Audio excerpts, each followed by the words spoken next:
آپ تو ایک اعلان جنگ کریں گے، ہندوستان کے ساتھ آپ کے ٹرمز ٹھیک نہیں ہے، وہاں پہ ایل او سی پہ آپ کی کشیدگی ہے، آپ کے پرماننٹ باؤنڈری پہ آپ کا جو میجر ہماری باؤنڈری ہے، بارڈر ہے ہمارا، اس پہ ہماری آئی بال ٹو آئی بال ہم لوگ کھڑے ہیں، افغانستان کے ساتھ یہ گولہ باری آپ کرتے ہیں، آپ کہاں پہ جائیں گے؟ آپ کے پاس تو یہ بجٹ 19 ٹریلین کا، یہ تو اس کو تو آگ لگ جائے گی، نہ آپ ریونیوز اکٹھا کریں گے، نہ آپ کو انویسٹمنٹ کریں گے، پاکستان کی عوام جائے گی کدھر؟ دہشت گردی آپ کی بڑھے گی۔ آپ کرنے کیا جا رہے ہیں جناب اسپیکر؟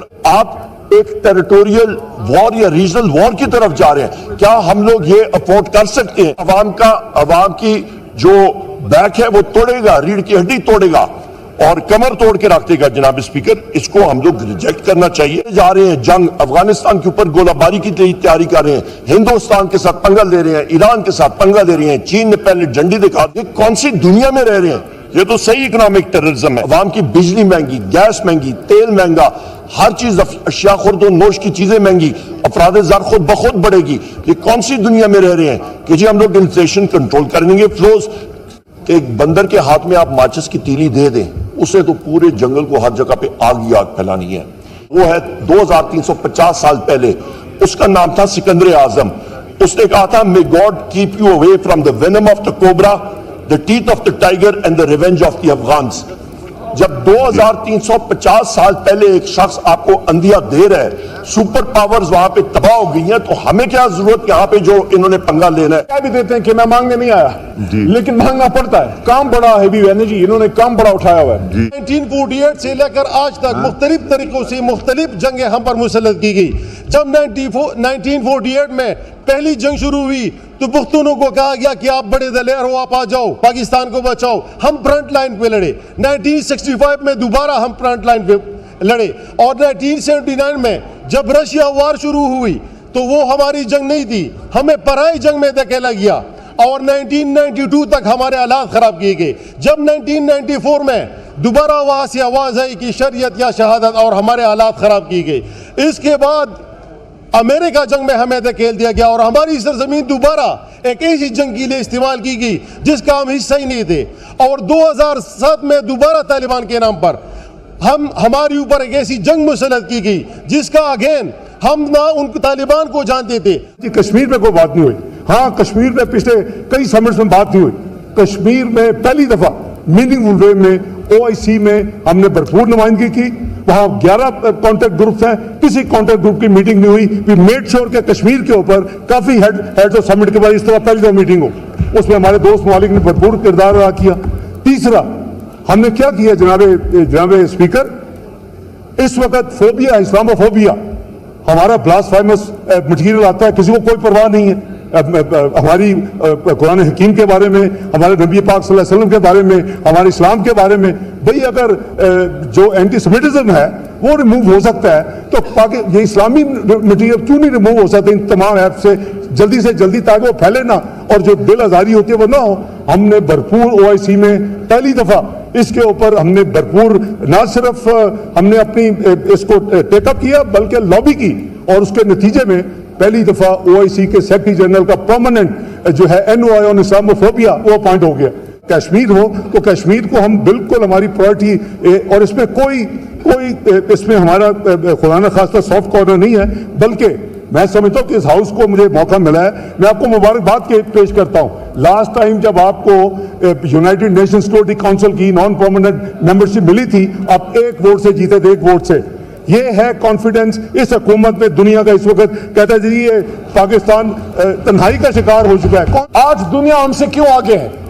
آج دنیا ہم سے کیوں آگے؟ 75 سال میں we have not been able کہ ہم ہارورڈ آکسفورڈ یا کیمبرج کا جواب دے سکے پاکستان سے۔ آج بھی بیرسٹری کر کے فخر محسوس کرتے ہیں، with all due respect to my brother barrister، but یہ چیزیں چینج کریں۔ وہ وقت کب آئے گا جب باہر سے ریسرچر آئے گا، پاکستان کی ڈگری لے کے فخر کرے گا کہ میں لندن میں پھر رہا ہوں لیکن میں قائد اعظم یونیورسٹی کی ڈگری میرے پاس ہے۔ جے ہند دوستو، یوں تو بھارت کی چرچا پوری دنیا میں ہوتی ہے، لیکن ان دنوں اس کی چرچا دشمن ملک پاکستان میں خوب ہو رہی ہے۔ دراصل پاکستان کی سنسد میں وپکش دل کے ایک سانسد نے بھارت پر ایسا بیان دیا ہے جس سے پاکستان میں کھلبلی مچ گئی ہے۔ ملک میں امن ہوگا، بارڈرز آپ کے سیکیور ہوں گے، انویسٹمنٹ آئے گی، آپ کی ٹیریٹوریل انٹیگریٹی ڈیپینڈنٹ ہے آپ کے کریڈیبل ڈیفنس پہ، جو کہ ڈیپینڈنٹ ہے آپ کی اسٹرانگ اکانومی پہ، جو کہ ڈیپینڈنٹ ہے آپ کی نیشنل کوہیژن پہ۔ یہ تین چیزیں جو ہیں یہ بہت قومی ہم آنگی، آپ کی مضبوط دفاع اور اس کے ساتھ آپ کا جناب اسپیکر ایک اللہ بھلا کرے ایک مضبوط معیشت، یہ آپ کی ٹیریٹوریل انٹیگریٹی کو ڈیفینڈ کرتی ہے۔ جب ہم بات کرتے ہیں جناب اسپیکر ٹیریٹوریل انٹیگریٹی، اس سے پہلے میں ایک بات کروں گا، ڈیفنس منسٹر کی یہ اٹرنسز کہ وہ ایک نیبرنگ کنٹری یعنی کہ افغانستان میں جا کے سٹرائک کریں گے، آپ تو ایک اعلان جنگ کریں گے، ہندوستان کے ساتھ آپ کے ٹرمز ٹھیک نہیں ہیں، وہاں پہ ایل او سی پہ آپ کی کشیدگی ہے، آپ کے پرماننٹ باؤنڈری پہ آپ کا جو میجر ہماری باؤنڈری ہے، بارڈر ہے ہمارا، اس پہ ہماری آئی بال ٹو آئی بال ہم لوگ کھڑے ہیں، افغانستان کے ساتھ یہ گولہ باری آپ کرتے ہیں، آپ کہاں پہ جائیں گے؟ آپ کے پاس تو یہ بجٹ 19 ٹریلین کا، یہ تو اس کو تو آگ لگ جائے گی، نہ آپ ریونیوز اکٹھا کریں گے، نہ آپ کو انویسٹمنٹ کریں گے، پاکستان کی عوام جائے گی کدھر؟ دہشت گردی آپ کی بڑھے گی۔ آپ کرنے کیا جا رہے ہیں جناب؟ آپ ایک ٹیریٹوریل وار یا ریجنل وار کی طرف جا رہے ہیں، کیا ہم لوگ یہ افورڈ کر سکتے ہیں؟ جا رہے ہیں جنگ، افغانستان کے اوپر گولہ باری کی تیاری کر رہے ہیں، ہندوستان کے ساتھ پنگا لے رہے ہیں، ایران کے ساتھ پنگا لے رہے ہیں، چین نے پہلے جھنڈی دکھا دی، کون سا بجٹ؟ کیا اس کی ضرورت؟ یہ کون سی دنیا میں رہ رہے ہیں؟ یہ تو صحیح اکنامک ٹیررزم ہے، یہ پوری دنیا میں ابھی گھوم پھر رہے ہیں، پوری دنیا میں انہوں نے کہا ڈنڈورا پیٹا کہ 25 ارب ڈالر ہم لوگ ریز کریں گے۔ آپ کو بتا دیں کہ پاکستان کی سنسد میں وپکش دل کے نیتاؤں کو جب بھی موقع ملتا ہے وہ بھارت کا نام لے کر شہباز سرکار پر طنز کستے ہیں۔ ایسا ہی ایک گھٹنا کرم سامنے آیا ہے جب پاکستان کے ایک اور سانسد نے بھارت کا ذکر کرتے ہوئے اپنے ہی سرکار کو گھیرنے کا پریاس کیا ہے۔ یہ پہلا موقع نہیں ہے جب پڑوسی دیش کی سنسد میں بھارت کی چرچا ہوئی ہو، اس کے پہلے بھی سمے سمے پر بھارت کی ترقی کے خوب قصیدے پڑھے گئے ہیں۔ پاک سانسد نے کہا کہ ہم اپنے پڑوسی دیش بھارت کے ساتھ ایل او سی پر جنگ کے حالات پر ہیں، ہماری اکانومی اس حالات میں نہیں ہے کہ ہم ایک اور جنگ کا بھار اٹھا سکتے ہیں۔ افغانستان کے ساتھ بھی ہمارا اکثر جھڑپیں ہوتی رہتی ہیں، ہم اب دعاؤں پہ چل رہے ہیں کہ خدا ہی ہمیں بچائے۔ آج کے لیے بس اتنا ہی، ویڈیو کیسا لگا ہمیں کمنٹ کر ضرور بتائیں، چینل پہ نئے ہیں تو لائک سبسکرائب اور شیئر کرنا نہ بھولیں۔